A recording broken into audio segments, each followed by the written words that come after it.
Hi, my name's Gordon Stewart, and I'm 35 years old. And for the last 13 years, I've been trading commodities at a prestigious hedge fund located in Greenwich, Connecticut. My employers are very competitive, and naturally, they wanted to outdo every other hedge fund in their league. They wanted to be the best, number one. And so they added a new role to my job description, and that was that I had to find the edge. You know, the edge that would make the hedge fund, my bosses, and the investors richer and better than all competitor hedge funds.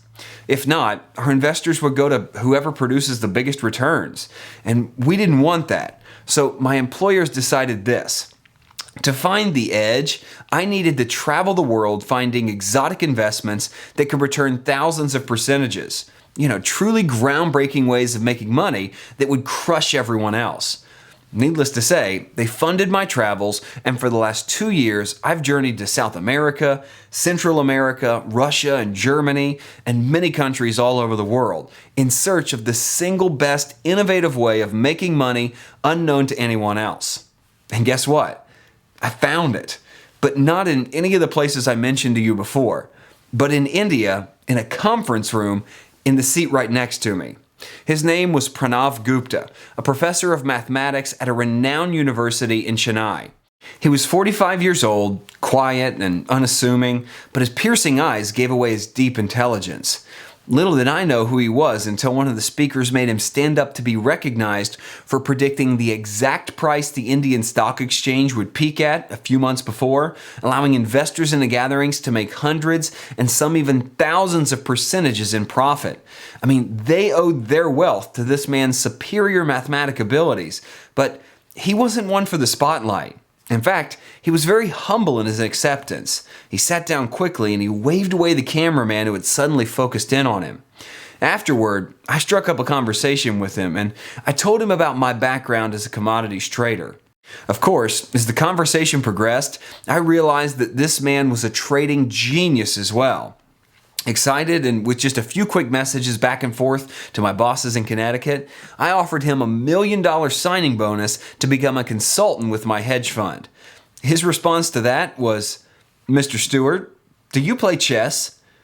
I was baffled with his response. I said, "Sure I do."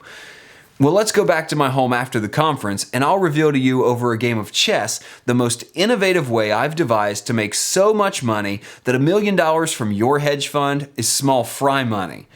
I felt slighted by that, but I was intrigued as well. I wondered to myself, what does this man know? And in 40 minutes, I would find out. We got to his home and started playing chess. And of course, he was beating me, and in a fit of laughter, he said this, "Mr. Stewart, I want you to see this."